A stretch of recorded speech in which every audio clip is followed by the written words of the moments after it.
You're 12 years old and you've just moved to East New York, Brooklyn. Your father can't hold a job. He picks up day labor when he can find it, which is almost never. There are 13 children in the family, 2 of them dead before they were born. The apartment is small and loud, and there's never enough of anything. You will remember this your entire life. Not the hunger, the humiliation. Your father's inability to provide. The way the other kids on the block can smell it on you. You start running with the crew before you're 13. The Fulton-Rockaway Boys, street kids who steal car parts, shake down delivery drivers, and hang around older men who wear nice suits and always seem to have cash. You meet a kid named Angelo Ruggiero. He talks too much, and he'll never stop talking too much, but he's loyal. You meet another kid named Willie Boy Johnson. Half Italian, half Native American. Tough. Quiet. These are your people now. You're 14 when you try to steal a cement mixer from a construction site. It tips, it falls on your foot and crushes your toes. You will walk with a limp for the rest of your life. You don't go to a hospital. You tape it up, and you keep moving. That's the rule you learn at 14. You keep moving. You drop out of high school at 16. Franklin K. Lane. You don't look back. School is for people with a future that comes with a desk. Yours comes with a crowbar and a cargo van. By your late teens, you're running errands for a man named Carmine Fatico. He's a Gambino soldier. He operates out of Queens. You start hijacking trucks at Idlewild Airport. They'll rename it Kennedy, but to you, it'll always be Idlewild. The cargo bays are full of cigarettes, electronics, liquor. You and Angelo and your brother Gene pull trucks off the road and strip them clean. You're good at it. Fast. Aggressive. People start calling you Crazy Horse. You meet a man named Agnello Della Croce. Everyone calls him Neil. He's the underboss of the Gambino family. He runs the street operations. He's old school, hard, violent when he needs to be, and quiet when he doesn't. And he sees something in you. You see everything in him. Neil Della Croce is the man you want to become. You marry Victoria when you're 21. She's half Italian, half Russian. Beautiful. She doesn't ask questions. You have 5 children: Angela, Victoria, John Jr., Frank, Peter. You love them more than you'll ever be able to show because the life you're building doesn't leave room for softness. In 1968, the FBI catches you, twice. Once for signing a receipt on stolen merchandise. Stupid. You won't make that mistake again. And once for hijacking $50,000 worth of cigarettes on the New Jersey Turnpike. You plead guilty. You go to Lewisburg Federal Penitentiary for 3 years. You're 27. You sit in a cell and you think about what you're going to do differently when you get out. The answer isn't go straight. The answer is don't get caught. You're paroled in 1972. You walk back into the Bergen Hunt and Fish Club in Queens like you never left. Fatico's been indicted on loan sharking. Someone needs to run the crew. They pick you. You're 31 years old, and you're the acting captain of a Gambino crew. You run the gambling. You collect the debts. You make sure people pay. A year later, you get a job. A real one. The kind of job that changes your life. Carlo Gambino's nephew was kidnapped and murdered by a man named James McBratney. The family wants him dead. You're on the team. You and Angelo and Ralph Gallione walk into a bar on Staten Island in 1973, and you shoot McBratney dead. There are witnesses. You're arrested. Your attorney is Roy Cohn, the same Roy Cohn who worked with Joe McCarthy, the same Roy Cohn who knows every judge in New York. He gets you a plea deal, attempted manslaughter, 4 years. You serve 2. When you walk out in 1977, everything is different. Carlo Gambino is dead. The new boss is Paul Castellano, Big Paul. He lives in a mansion on Staten Island that looks like the White House. He eats lobster dinners while his captains grind the streets. You don't respect him. Nobody on the street does. He's a businessman. You're a gangster. There's a difference. But Castellano opens the books. You're made.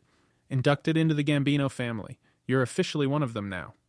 You get promoted to captain immediately, replacing Fatico. Your crew reports to Neil Della Croce, your mentor, your protector. As long as Neil is alive, Castellano can't touch you. You run your crew out of the Bergen. Loan sharking. Gambling. You hold a no-show job as a plumbing supply salesman for the tax records. In December 1978, you help coordinate the Lufthansa heist at Kennedy Airport. Millions in cash and jewelry. The biggest unrecovered cash robbery in American history. You don't keep the money yourself, but the score proves what your crew can do. Then, in March 1980, something happens that breaks you in a place you didn't know could break. Your youngest son, Frank, 12 years old, is riding a mini bike on your street. A neighbor named John Favara hits him with his car. Frank dies. They call it an accident. Your wife attacks Favara with a baseball bat. Favara gets death threats. He doesn't move. 4 months later, Favara disappears. His body is never found. The police ask you questions. You were in Florida when it happened. You don't answer. You will never talk about Frank. Not to anyone. The grief turns into something harder and colder, and you carry it behind your ribs for the rest of your life. Through the early 80s, you make money, you grow the crew, and you watch Castellano with increasing contempt. He sits in his mansion. He demands a bigger cut of everything. He bans drug dealing under penalty of death. But your crew is already in it. Angelo's been dealing heroin, and the FBI has it on tape. When Castellano demands the recordings, Angelo refuses. Castellano threatens to break up your crew and demote you. He's coming for everything you've built. Then, on December 2nd, 1985, Neil Della Croce dies of cancer.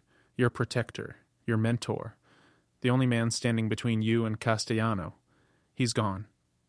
And Castellano doesn't even show up to the wake. He doesn't pay respects to the man who held the family together for 20 years.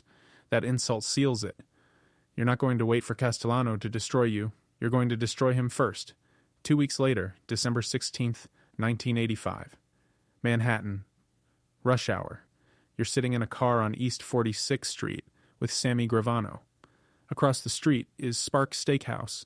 Castellano has a dinner reservation. You've placed 4 men in trench coats and fur hats on the sidewalk outside the restaurant. They're carrying handguns loaded with hollow point rounds. Castellano's black Lincoln pulls up. His driver is Thomas Bellotti, his new underboss. Bellotti steps out first. Castellano opens his door. The 4 men step forward. They empty their guns into Castellano.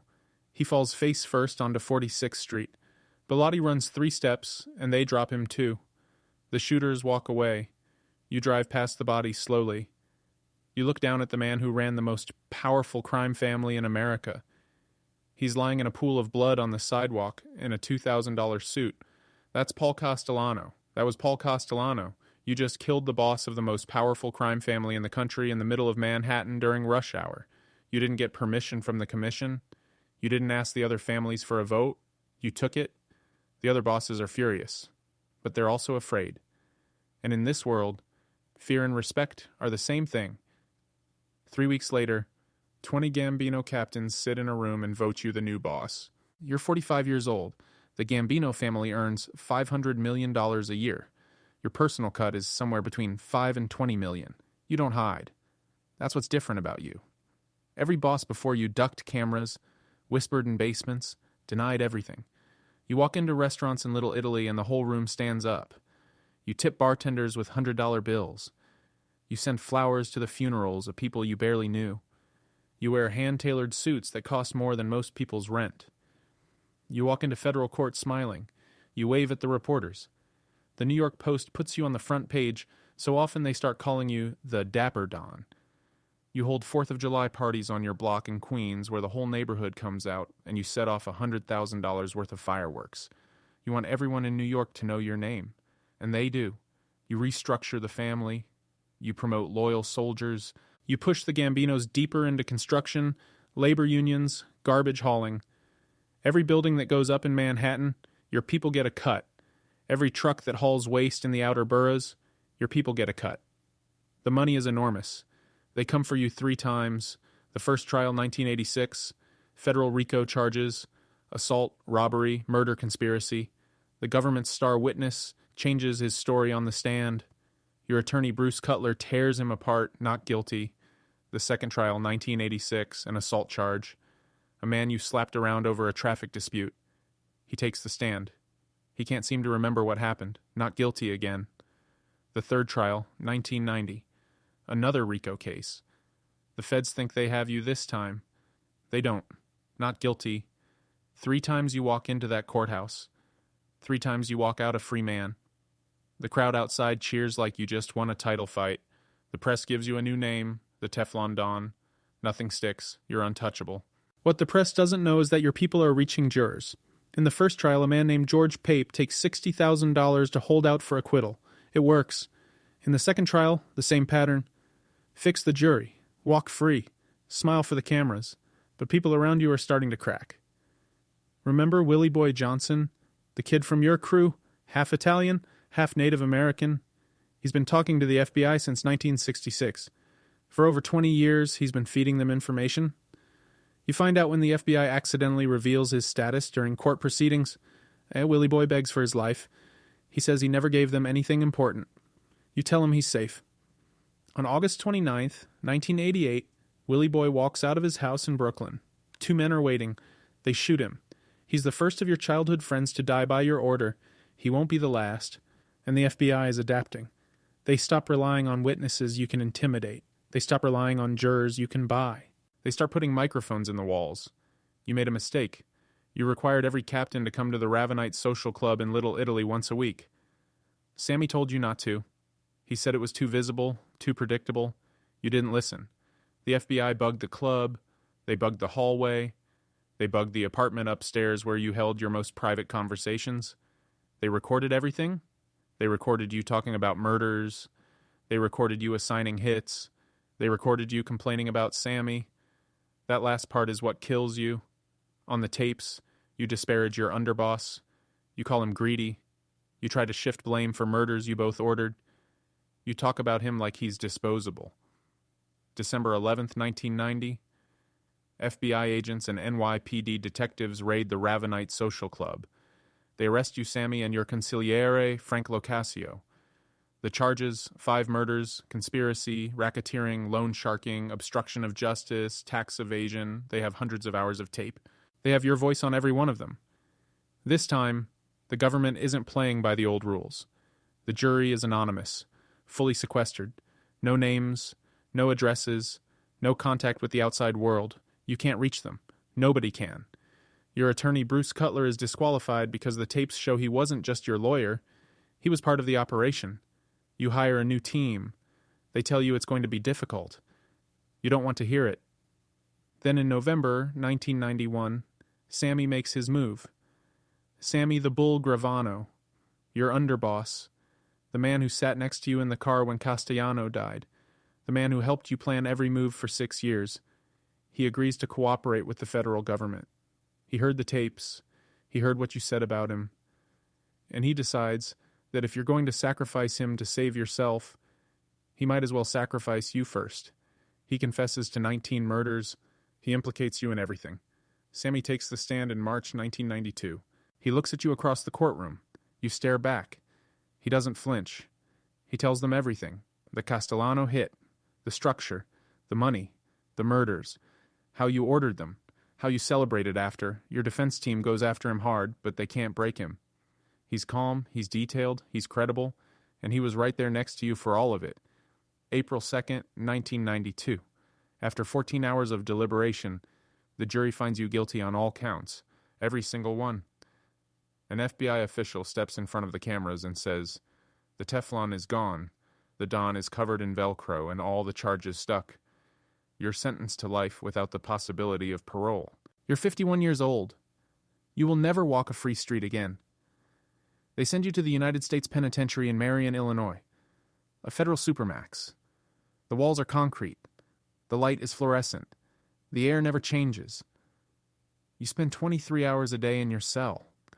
1 hour in a concrete exercise yard, alone. No visitors except family. No phone calls, except monitored ones. You eat what they give you. You exercise alone. But you refuse to step down as boss. You pass orders through your brother Peter and your son John Jr. The commission wants you gone. You don't care. You're John Gotti. You don't retire. You don't resign. You run the Gambino family from a cell. Your son takes the oath. He becomes a made man. You didn't want this for him. But you didn't stop it either. In 1998, you feel something in your throat. The doctors find cancer. They operate. It comes back. They operate again. It comes back again. Your jaw swells. Your voice changes. They transfer you to the Federal Medical Center in Springfield, Missouri. You weigh 150 pounds. You can barely speak. Victoria visits. Your children visit. They watch you disappear one piece at a time. June 10th, 2002. You die. You're 61 years old. The Catholic Church won't give you a requiem mass. 300 people follow the hearse past the Bergen Hunt and Fish Club on its way to the cemetery.